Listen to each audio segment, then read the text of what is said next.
jàngeen jëf ci ànd bi ak télévision Futurs Médias xibaaru digg bëccëg beeg ponk ci gën a fës rek bokk ci lakk gu metti goo xamante ne nag maa nga am fële ñu naan Fass bâtiment ñaari këru barak lakk ba jeex a tàkk waaye sant yàlla nag ndax kenn ñàkku ca bakkanam waaye ñu ngi naan courant bokk na ca la ko sabab kon épreuve anticipée yu philosophie nag ndongo yi yootu baccalauréat sëgg ci tey ji ci àjjuma ji ci Sénégal wërngal këpp lu ëpp nag téeméeri junni ak juróom fukk ak juróom-ñaar ci candidat wan ñi nañu ko daañu yegg ba centre Blaise Diagne fekk ji fa Dissa Préra ca Linguère nag lanu seetlu rek mooy jël nañu matuwaay yëpp nag ngir lépp jaar yoon ñetti téeméer ak fanweer ci candidat la ñu wàññi ca lycée Albouri Ndiaye tàggat yaram daañu ci àddu ak sunu gaynde Sénégal yi nga xamante ne nag teel nañu toog ci jongante boobee ca Russie Lamine Gassama défenseur àdduna ci attaquant bi di Mbaye Niang ñoom it ña ngay naqarlu anam yi ñu génnee ci bi lépp jongante fair play ñu ko cay wax Sénégal nag ëppale ki nga xamante ni moom mooy Japon ñaari carton jaune moo waral toggub Sénégal supporter ya amub mbetteel ca loolee PDG bu groupe Futurs Médias moom it amub naqar lool ci bi lépp jongante waaye teewul ma ngay delloo njukkal sunu gaynde Sénégal di leen sargal rafetuwul nag li nga xamante ni moom mooy arbitrage bi jamono ji nag ku duggoon kon ci njaay mayo yi rëccu nga ko ndax Sénégal mi teel a toog ci boobee jongante dossier tey ji nag ñi ngi ko jagleel ñi yëngu ci wàllug menuiserie muy menuiserie aluminium ak ñi nga xamante ni nag bant bi ci la ñu yëngu ñu ne jongante gu tar am na ca ñi yëngu nag ci menuiserie bant bi di bois bi ñoom la ñu xamle rek mooy lu ëpp ci marché yi ña ngi ko jagleel ñi nga xamante ni ñoom ñooy fare ci aluminium bi waaye nag nee nañ qualité ga itam bokk na ci li waral ñuy taamu nag aluminium bi lu ca bare bari dossier bi lii la daan ci toftal xët yu njëkk yu yéene kaay bu ngeen taaxeloo tuuti ñu faram fàccee xibaar yi.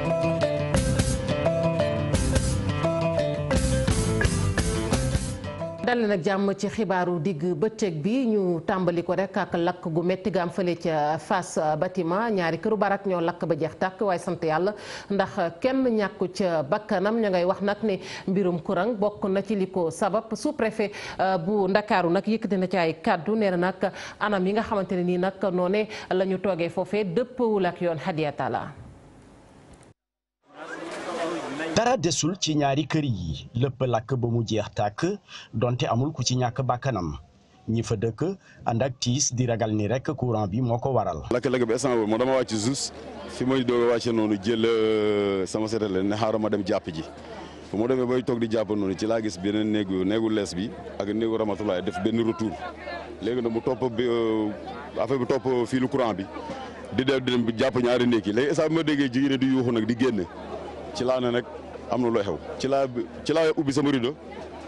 gis tàkk-tàkk bi baara foofu noonu man sax aw ba sax fu may jaar fii laa mujj jaar poto ba la ne. sapeur pompier yi teel a yegg si jéye bi di ñaawlu rek ñàkkum bouche d'incendie yi ci béréb bi muy ni ñu nemmeeku tamit ci yeneen béréb donte nag motal nañu seen i liggéey. si bu xooleen un peu secteur bi amul ndox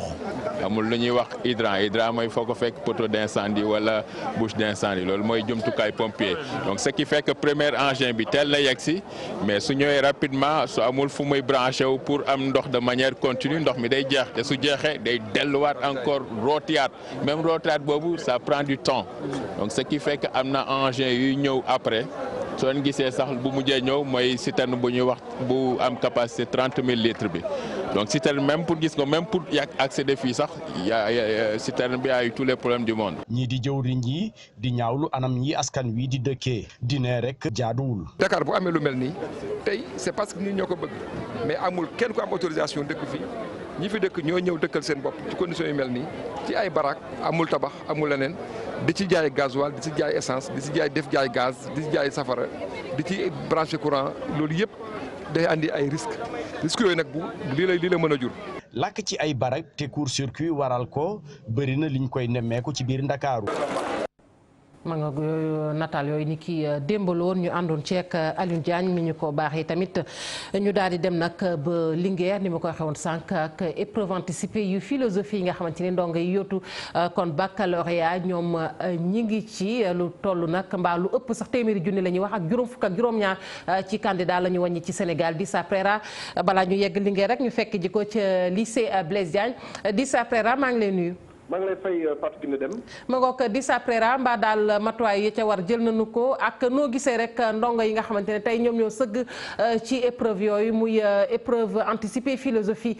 noo jàngatee moral bi ci ndongo ya. dëgg la Fatou Kiné ñu ngi woon lycée Blaise Diagne bu nga xam ne lu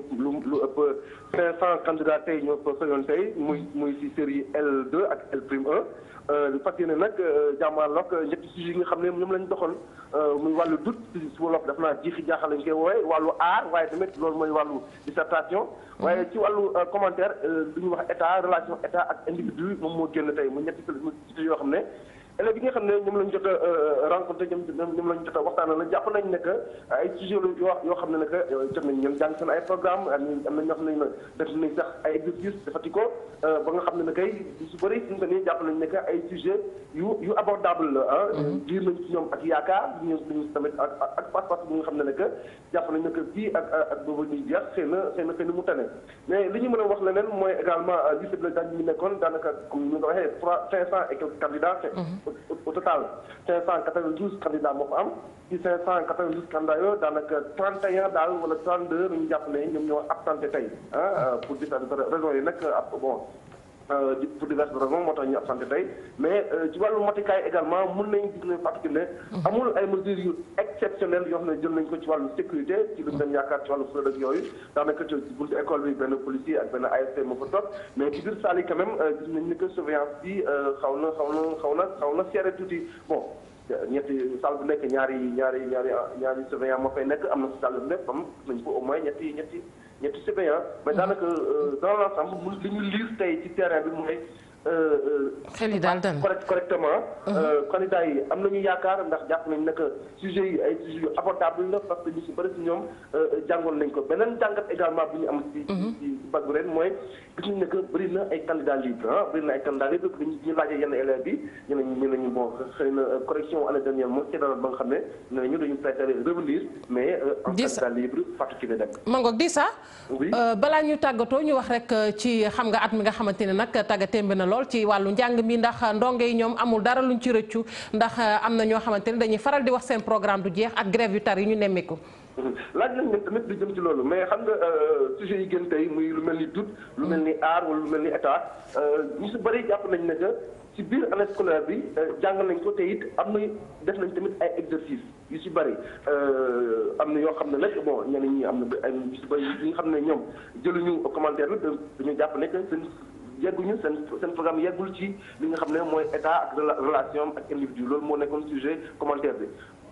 mais ñeneen ñi nga xam ne ñëpp jàngal nañ ko jàpp nañ ne que moo doon sujet gën a abordable pour ñoom mais xam nga bac la ku nekk da ngay xool li la gën a arrangé rek foofu nga sentir ngi yom parce que philosophie la nga jëm foofu waaye daal li ñu jàpp lu ñu gis te nemee ko fa mooy élèves yi jàpp nañ ne que dans l'ensemble les sujets ont été abordables maanaam sujet daal jafewul noonu li ñu ko yaakaaree woon. jërëjëf Dissa Préra ñu koy jaajëfal bu baax a baax mu féete woon foofee ca lycée Blaise Diagne ñu ko waxee noonu la toll ci juróomi téeméer kon ak juróom-ñeent fukk ak ñaar ci candidat la ñu wàññi ca lycée Blaise Diagne fanweer ak ñaar ñoom ñoo teewul tey ca épreuve yooyu le ñu daal di yegg ba Linguère foofu it wax rek ca matuwaay ñu jël nag ngir épreuve anticipée yi jaar yoon lool ci wàllug philosophie ci lycée Albouri Ndiaye foofu it professeur yi ñoom daal di nañuy addu rek ci mbir mi foofu nag wàññi nañu fa toll ci ñetti téeméer ak fanweer ci ay candidat ñu teewlu ñenn ci professeur philosophie foofu ci micro Modou Mbaye. li may dénk élèves yi mooy su fekkee ne at bi yëpp jàng nañu nit ñu war a jàngee ñu gëm seen bopp ànd ak dal ànd ak tey bañ a tiit suñ demee ba toog ci salle d'examen yi suñ leen joxe ay sujet ñu fexe ba tànn bi nga xam ne moo gën a jàppandal ci ñoom ñu fexe ba nga xam ne daal lépp loo xam ne professeur yi koy corriger ñi koy xaar ci ñoom ñu fexe ba gis ko ci seeni ay copie parce que su fekkee mi ngi ci rek lu des du amati ban jafe-jafe yàlla mën na leen dimbale ba ñu am note yu baax ci philosophie na taxit mu yombal leen ñu am seen baccalauréat parce que sooy xool notes yi élèves yi di am ci bac bi daanaka notu philosophie yi nekk ay notes yoo xam ne nii day xaw a néew lool waaye nag taxul ma jàpp ne philosophie dafa métti maanaam li mu laaj lépp su fekkee mën nga ko jox maanaam nga dégg nasaraan bu baax nga am xel di xalaat di comprendre bu baax li ñu lay laaj su boobaa war nga mun a am parce que notes yi lu mu néew tam am na ñoo xam ne dañuy am ay 15 ay 18 donc loolu mandarga buy wone ne ku góorgóorlu def ci vraiment li nga war a def lépp war nga mën a am note bu baax ci philosophie. ngoog gannaaw épreuve anticipée yooyu ci wàllu filo ñu yegg nag ba fële ca garage malien bu Mbaaw xaw tuuti kon njombe am ci diggante nag ñi nga xamante ni ñoom ñooy dawalkatu camion ya fay ñëw di gaare ak askan wi nga xamante ni ñii ñoom ñooy yeewoo ca cité Cyprès askan woowu nag nee ñu camion yi daal dañu fay ñëw la jël leen 8 te léeg-léeg nag nañu duggee kon ci seen dëkkuwaay yooyu du leen neex benn yoon ñu ne sax ñàkku kaaraange nemmeeku nañ ko ca ñu teewlu notable quartier yëkkati nañu ci ay kàddu.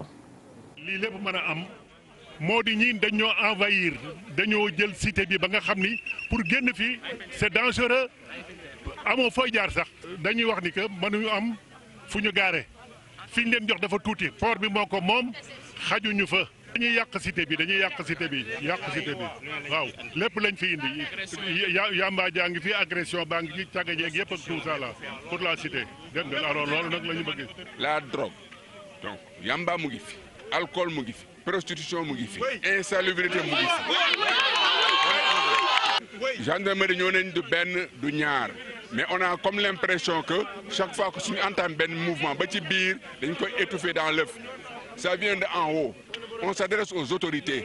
nañ jël ce problème à bras le corps ñu déloger leen ñu yóbbu leen seen site bi nekk Diamniadio carrément parce que nous nos enfants sont exposés avant c'était un site de vie bi nga xam ne moo ñu fi attiré woon là on vit plus les établissements yi nekk fii léegi même manifestation xale yi suñu génn dem seen école dañ leen di ko ci koñ bi nangu seen i téléphone nangu seen i yére dañ leen di futti bañ set lii dafa doy ñu ne gendarme yi ñoo ne waaye il faut nous disperser nañ may nit ñi ñu organiser wu mais dañ leen on l'a assez donné actuellement. ma ngoog Salif Sow doon taataan seen i kàddu Kër Malal nag ma nga féete ca commune bu Notto Gouye Diama askan wa nag meex nañu lool li ko waral ñu ne dañ leen a fàtte ci lu bare bari seen gox boobe nag làkku na ba fa làkku yem waaye la ci gën a metti nag mooy mënuñoo jote ci yenn jumtukaay lu ci mel ni barabu fajukaay nag waaye tamit gis nañu ne askan wa ña ngay jànkutal yeneen i jafe-jafe Cheikh Anta Diop ci leeral. Malal ak cëpp di ñaari dëkk yoo xamante ni ñu ngi ci commune bu Notto Gouye Diama fii dugg bi dafa jafe lool da ngay yéeg dox ci ay montagnes suuf di ab beeñ ngir mën a dugg ci ñaari dëkk yi askan wi génnoon mer ba futu ne nag ñoom yàgg nañoo jooy ci kilifa yi ngir ñu indil leen ab tali boo xamante ni daañu fa mën a jaar. problème yu bëri la ñuy jànkoonteel fii ci beeñ bi gis nañu yow mii di journaliste balaa ñuy agsi fii rek ci diggante bu ndaw bi ñu dox sa tànk yi dafa mujj di nagam ndax suuf su bëri mënoo dox.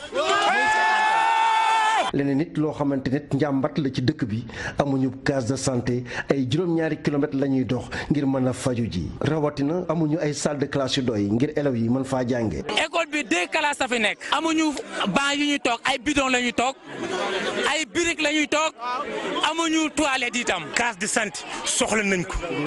dispensaire soxla nañ ko gis nga jigéen ñi même ku fi bëgg mucc da ngay xaw a dee ndax amuñu fu ñu leen di jaarale. ñu gis ni nag ci dëkk bii de ay teen a fi am si la jigéen ñi ut ndox waaye nee nañ ndox mi de daa xonk cur ba baaxul te xale yu bari sax seen biir yi dañuy daw ndox mii ñuy naan dara sellu ci. ndox mi gis nga ko nii baaxul. waaw xale yi bu ñu ko naanee seen biir yi dañuy daw yoruñu maar sa dëkk yoru bu nit battoo fii saret la ñuy takk kolong ba Notto. ñaari dëkk yi di Kër Malal ak Cëpp nekk ci commune bu Notto Gouye Diama ci ak lëndëm gu metti la ñu nekk ba tax na ñoom it ñu ngi sàkkuwit ñu indil leen courant. ñeneen a ngi di ñaxtu muy nag ña nga xamante ne ñoom ñooy liggéey ca hôtel ya nekk ca Cap Skirring ñu ne nag hôtel yooyu lu ca bare bari dañoo tëj seen i buntu ba tax na liggéeykat yi ñoom xamatuñu fu ñu jëm ndax ay at a ngi nii sax ñu ne ñu nga tëj nag yooyee hôtel ka ñu ca joxañ baaraam nag mooy promoteur ba di Racine Sy lenn képp la ñu bëgg tey jii mooy hôtel yooyu nag ubbiwaat ay buntam ndax ña nga cay jafe-jafe ñu ne sax njiitu réew mi Macky Sall bu jaree kon na ci wax moo waraloon nag ñu daal di amul doxub ñaxtu jébbal nag bataaxal sous-préfet bu Cabrousse Boubacar Diassi. li ñuy dox mooy dafa am lu ñu métti dañuy gis ne suur naa mënu ma lekk ceeb bi kenn du ko lekk moom. Racine Sy dafa jëloon hôtel yi xeex bi moo tax mu jël ko mu ubbi ko ñu sant yàlla bu baax a baax 2 ou 3 à 5 ans après Racine Sy mu tëj hôtel yi bu leen laajee ngi ne parce que yàlla jaran Casamance yaakaar ne loolu du yoon. ñu bëgg mënuñu ko ubbi mënu ko ubbi bu ko mënoon ubbi kenn waxuñu dara moom la moo ñu gën a parce que sénégalais la mais daf ko mënul na ko bàyyi parce que moom rek moo yore seen gën a bëri fii ba pare mënul dox parce que mënoo nekk ci gox bi mu nekk Sénégal population bi nekk fi mel ni Cap Skirring doon ci c'est que tourisme moo tax mu am nga tëj hôtel yooyu ba pare kenn du ko jël waaw parce que loolu dama yaakaar ne booy fal nit dafa am lu tax nga yaakaar ne moo tax nga wul ko da nga ne ko di fal maanaam ngeen ne état bi moo yore lépp kayit bu mënta génnee fii amul gën bayit bu nar a waat ci asamaan si par exemple bi moom mooy signé moom mooy dogal lépp lu ñu mënta nekk fii moo koy dogal bu nantal bi daf koy génne catastrophe naturelle lañu ci dara mais la am ne nit moo koy dogal amul kuy dogal ku dul loolu Macky Sall moom mooy président de la République du Sénégal moo tax ñi koy woo ñu ne ko na décider dundal ñu ñaan ñu dara moo ne ubbital ñu liggéey. gannaaw Ziguinchor Kolda ak lanu fa nemmeeku muy nag daa ngay faral di lakk saa su ne ñu ne tolluwaay jéggi na dayoo ndax lu toll nag ci juróom-benn fukk ak juróom-benn wàññi nañu ko ci daagoo xamante ne nag lakk na lu toll tamit ci ñeenti junni ak juróom-benn téeméer ci hectare ñu ne moo lakk ba jeex tàkk ca diwaanu Kolda moo waral tey jii ñi nga xamante ne nag ñoom ñoo taxaw ngir nag luy aar alam ji taxaw nag ngir ñu gën koo xeex foofee Abdoulaye Diallo la ñu fay fekk ji. daa yi ci àll bi ñooy wéy di fi jur ay yàqu-yàqu ren lu tolloog juróom-benn fukk ak juróom-benn daa la ñu enregistré ci diwaanu Kolda dañ fiy lakk lu tolloog 4600 hectares suuf. situation bi ren ci région bi am nañ juróom-benn fukki daay ak juróom-benn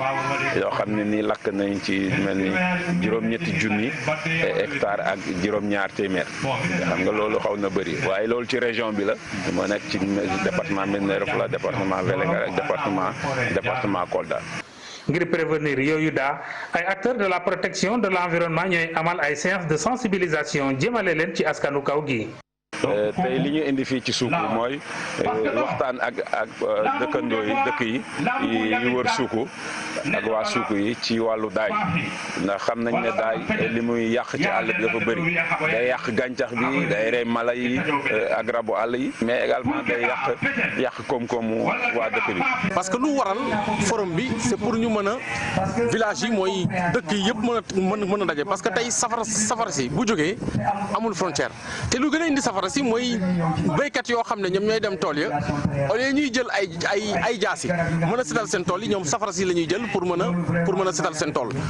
donc ces forats qui sont organisés par en collaboration avec le PRGTE. PRGTE dafa di ab projet bu nguurum Sénégal te waa forêt ñi lëkkaloo ak SOS environnement ñoo koy mettre en œuvre te waa Fonds des Nations Unies pour le développement et du Fonds pour l'environnement mondial dugal ci seeni loxo bu baax a baax. ñu koy jaajëfal bu baax Abdoulaye Diallo ni ñu ko waxee woon sànq ci ponk yi tey ji nag gëstu bi ñu jagleel ko rek ñi nga xamante ne nii ñoom ñooy yëngu ci menuiserie aluminium ak menuiserie bois muy bant bi mu mel ni jongante bu tar nag am na ci seen diggante ndax ñi nga xamante ne ñoom ñooy yëngu ci bant bi nee ñu nag lu ëpp ci marché ñu ngi koy jagleel ñi fare nag ci aluminium bi waaye ñi fare ci aluminium bi tamit àddu nañu ci li ko waral nee ñu qualité ba foofee la ñu fa nemmeeku dossier bi tey ji ñi nga xamante ne seen xam-xam màcc na ci wàllu tabax tamit àddu nañ ci Maïmouna Ndiaye moo ci dikk ak ñun ak Gervais Yaw. pièce bu mu pare daal di koy teg nële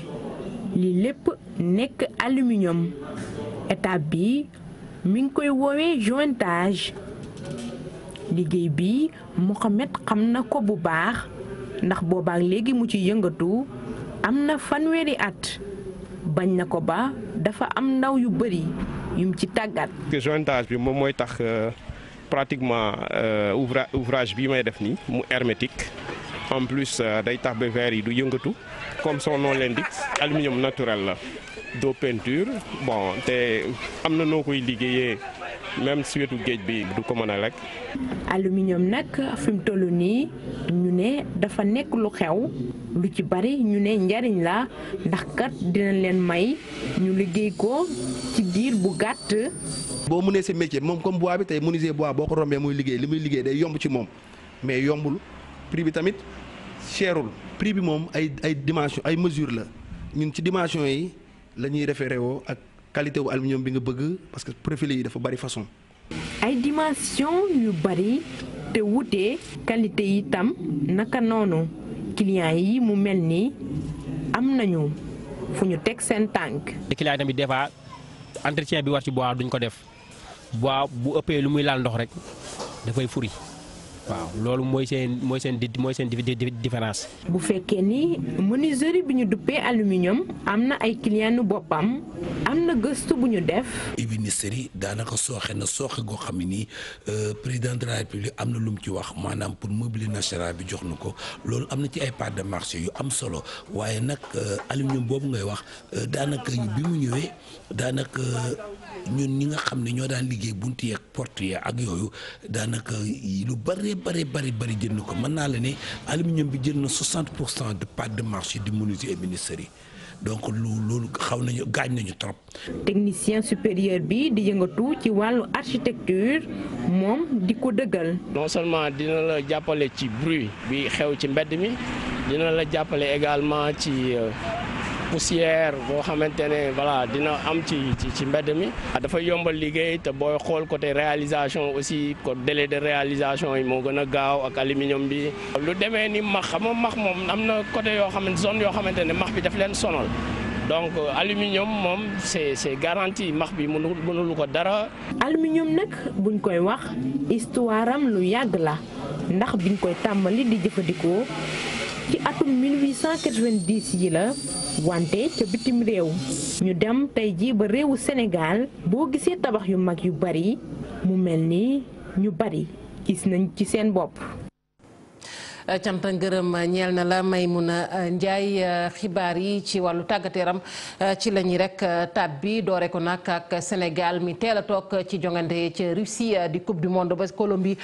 toog la ko Lamine Gassama défenseur ak Mbaye Niang di attaquant nag àddu nañu ci di naqarul rek anam yi Sénégal kon toogee ñu ne fair play ba bokk na ca Sénégal nag ëppale Japon ñaari carton jaune ñu teewlu seen i kàddu. Sur les détails, sinon dans le jeu je pense qu'ils n'ont pas été très dangereux, je pense que dans l'ensemble on les avait bien contenus. match bi de ay détails yu ndaw a tax ñu ñàkk ko joué nañ bu baax ci sama gis-gis géré nañ contrôlé leen mais sauf ci but bi moom ci la ñu defee erreur but bi dugg defe naa manque de concentration la nag moo indi but bi ce qui est dommage nag mooy carton jaune fair play bi ñu éliminé du ci terrain bi booy seet du ci poñ yu ñu am déedéet au niveau nag moo mel ni ay détails yu ndaw ñoo lay defaral wala ñu yàqal la waaye li leer te wóor mooy yaakaar bu tas dëgg-dëgg la lii moom yaakaar bu tas la. Des détails malheureusement. mérité woon nañ qualifié moo tax yaakaar bu tas laa jëlee ci match bi ñi ngi doon espérer match nul te mënoon nañ ko am mérité woon nañ ko waaye football nii la. ci biir match bi ba ñu mënee waroon nañ def li war ba dugal mais du ma ko wekk ci penalty bi man loolu nag dafa war doon leçon ci ñun ab jàng la war a doon ba nga xam ni équipe bu ñu jekku ñu awale la fi ñu la war a awale du ñu naan penalty beeg li arbitre di sifflé siffléwul.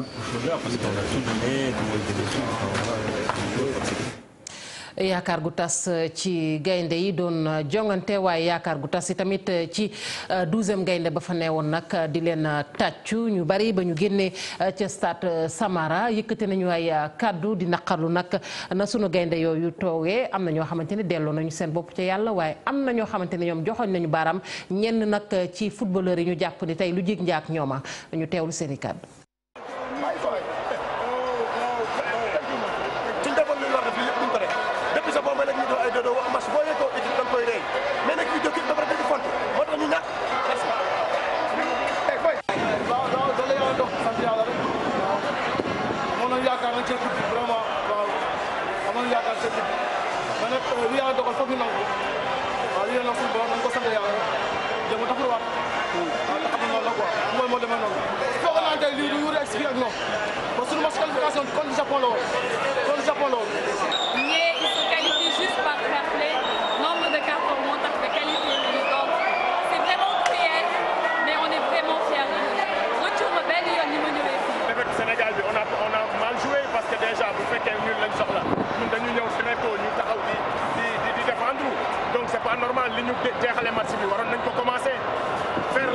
sur l'équipe adverse am benn but au moins mu bañ la mu mettre la à l'écart. Moi je pense que loolu moo doonoon stratégie bi nga xam ni moom la ñu waroon def mais on a vu que ce qu'on a joué ici ça ne pouvait pas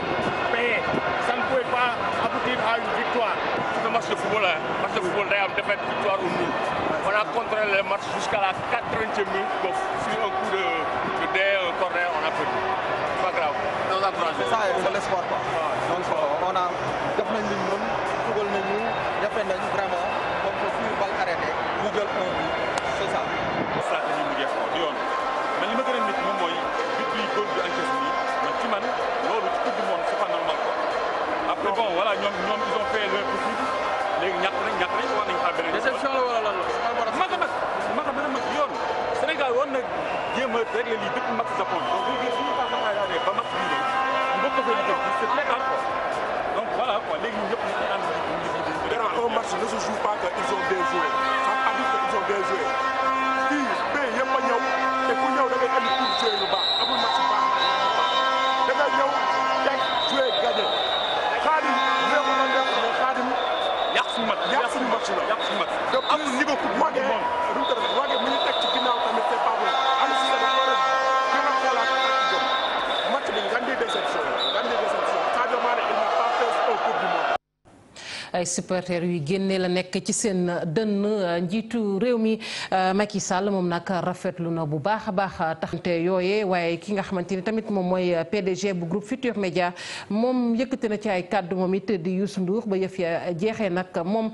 it am na mbetteel rek ci nu Sénégal toogee waaye du tee ma ngay delloo njukkal ak sargal goney Aliou Cissé yooyu lenn tamit naqarlu na ko muy arbitrage bi ñu teewlu ko ci micro Aïssatou Paye. que match bi ci premier mi-temps bi on était bien placé donc et puis on avait dominé le match et je crois que à partir de ce moment-là il nous fallait un but malheureusement sunu penalty bi tout le temps génération bu baax la boo xam ne mën nañu compter ci ñoom gën leen encourager wan leen ñi ngi seen ginnaaw toujours Coupe d'Afrique bi mi ngi sunu kanam déjà qualifié te am objectif u dem gagner ji Coupe d'Afrique bi balaa ñuy waxati coupe du monde parce que ñeenti at la waaye nag gàcce ngalaam. gàcce ngalaama équipe nationale bu Sénégal 12e gaynde yi féete ca Ziguinchor ñoom it yëkkati nañu ay kaddu gannaaw nag la jub Sénégal ak teel a toogam ca yooyee jongante ku nekk nag ak na nga ko jàngatee ñu teewlu leen ci micro Boubacar Diassi. ci famille Mandiang bu nekk ci quartier Escale bu Ziguinchor. borom kër gi ay doomam waaye ak ay jarbaatam di seetaan jongante diggante Sénégal ak Colombie mu doon match bu am solo ci ñoom ba tax na teewaayu caméra bi ci seen salon yàqalu leen dara xale yi ñoom it naka noonu gannaaw bu Colombie dooree Sénégal mu doon suñu élimination réew Youssouf Mandiang def si bii jàngat. parce que dañu xalaat doon tey équipe nationale bu soobee yàlla dina doon gagné mais tey am nañu nakar trop Sénégal yëpp am na nakar surtout tey moom bu ñu xoolee équipe bi xale jàmbaar lañu def nañ ñu rëy. Ils ont bien joué moom mais à la fin comme yàlla du mu ko dogalee rek Colombie mujjee gagné. Ibrahima Kidjara moom nekk jarbaat ci kër gi waaye it nekk Gambien Sénégal la doon supporté. am naa si naxari trop parce que yaakaar naa ne Sénégal tey war nañoo mën a jàll daal waaw match bi daal waruñu koo ñàkkee noonu dafa yomba trop noonu. waaw Aliou Cissé moom kay def na lu mu war a def daal waaye dib mu dem ba mu xam yaakaar ne match bi daal dama koy ñàkk daf ko war a défense. parce que moom loolu moo ko daan arrangé pour ñu dóor ko daal waaw man noonu laa ko gisee daal. waaye kilifa kër gi beneen jàngat la am ci ndam lu Sénégal ñàkk. match bi Sénégal dafa joué contre 11 contre 12 parce que arbitre dafa jàppale ñale flagramment ñu koy xool bu si s'agit de Sénégal ñale mu ne arbitre assistance vidéo mooy pénal bi waroon am si Sadio Mané mu ne assistance vidéo mais si s'agit des Colombiens il ne suffit même pas du gis sax yoonam nekk si voilà vraiment mu dul gagné c'est pas mu dul gagné. C'est pas la peine. Match bi passé la waroon gagné malheureusement il n'a pas joué Sénégal n'a pas joué waaw il n'a pas joué waaw foofu la défaite bi jógee. li des te wóor mooy na ñëpp tàllal loxo ñaan ngir Sénégal qualifié Qatar 2022. ñu koy ñaan Boubacar Diassi laaj nag samp nañu ko gannaaw ba équipe nationale bu Sénégal teele toog ca jongante yooyu ca Russie premier tour ba ñu ne nag lan mooy ëllëgug kii di Aliou Cissé di entraîneur bi ak ni ñuy faral di gisee sénégalais di ni xalaatee ñu ne nag équipe ba ñu gis daal ca Russie équipe boobu wax dëgg war naa mën a am ndam ci Coupe d'Afrique des Nations bi ci atum 2019 ca Cameroun Papa Abdoulaye Der. ñu koy jaajëfal bu baax Papa Abdoulaye Der leneen ñu seetlu ko nag ci jongante yi ci ñu ànd yër xët yu njëkk yu yéenekaay borom jërë ngeen jëf. jërë ngeen jëf ñi ne woon gaynde yi dem leen ba jeex dem leen ngeen ne leen gaynde yi jeexal nañu xalam demoon na bay neex buum nga ne tipp dagg yéenekaay yu bari ñu xëyandool ne ñu na buum nga daggee sax moo doy waar te yéeme Les Échos Vox Populi Enquête La Tribune ak Stades yéenekaay daanaka ñoom ñëpp ñoo bokk kàddu gu ñu xëyee ñoo bokk xëy lu ñu bind ci seen xët yu njëkk mu di cruel. L'Observateur nañu jaune baa ñu rey ba ñu dee bil yéenekaay bi démb Colombie dafa dóor Sénégal benn bal ci dara calcul yi ci groupe H bi changé Sénégal ak Japon tolloo ay poñ ku ci nekk doon deuxième waaye bi ñu xaymaa équipe bu nekk ñaata carton jaune nga am ci la ñu gisee ne Sénégal moo ëppale Japon ay carton jaune ndax Sénégal amoon na juróom-benni carton jaune Japon ñeent la amoon loolee moo yóbbu Japon ci huitième de finale ya moo génnee Sénégal ci mondial bi record nañu fair play la ko FIFA tudde moo tax ñu ñibbisi journal bi gis ne li am démb ba tax Sénégal toog ba coupe des mondes des coupes des mondes ba léegi ñoo ngi koy soog a gis ci coupe des mondes entraîneur bii di Aliou Cissé record nañu ko yóbbu sumil ko sàppo ndax jaloore ju rëy la def ba mu doonee entraîneuru Sénégal ak léegi Sénégal moo ngi soog a ñàkk max officiel Soleil national xëyee photo bu nar a des ci taarixu football mu di góolub Sénégal bi di Khadim Ndiaye mook bal bi ci biir camp yi Soleil national teg ci bindal ñu yaakaar ju tas la Sénégal ni ñu yaakaar yi tas démb foo ko natt weesu na ko Libération moom yëf yi da koo soke choc la ko def la cloche nañu ak ni Sénégal génnee ci coupe des mondes bi démb Afrique gi yëpp ñooy waat huitième de finale yi amul benn équipe bu Afrique buy bokk ci huitième de finale yi mu di lool ci coupe des mondes ba woon 1982 ci la ñu ko gëj a gis Idrissa Gana Gueye mu football ba dagg tëdd ci terrain bi karambo ñëw di ko dëfal photo boobee moo nekk ci xët mu njëkk enquête yéenekaay Rewmi Quotidien nañu ni Sénégal génne ci mondial bi dara lu fair play amu ci Le Quotidien xëyee kàdduy entraîneur bi di Aliou Cissé mu fay wax mitit ak naqaru xol gu mu amee ci fi Sénégal mujj rawatina ci génération 2018 bi ndax gëmoon nañu ko amoon nañu ci yaakaar tey dem nañu ba jeex bàyyiwuñu dara keneen ku wax ci mbiri L'Observateur nañu moo di njiit réew mi président Macky Sall message bu fort la yónnee gaynde yi wax leen ci wax ju rëy ginnaaw ba mu félicitation wee gaynde yi ak ñi ñu àndal mu di staff technique ba xamal na leen ne naam ñàkk ngeen waaye ñaawu leen ci xare bi source su amel ne ku naan ko ñoo ci ñaaw ak jàmm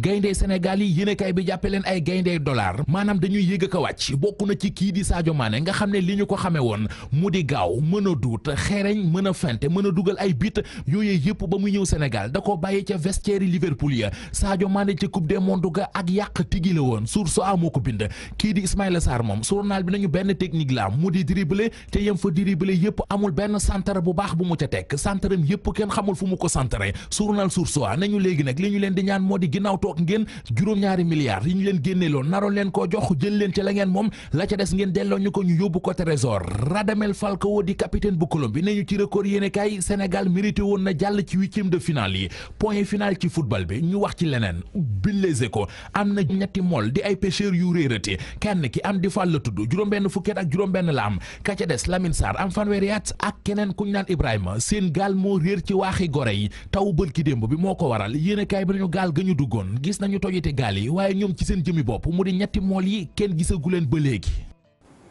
jaajëfal ko Mamadou Mouhamed Ndiaye yéen it sant nañu leen yéen ñi farewoon ci machine bi ñu jàpp ci xibaar yi bu mu sotti rédaction bi dig na leen yeneen jotaayu xibaar ñu leen di ñaanal kenn dalug jàmm te di ko sàkku ci yéen.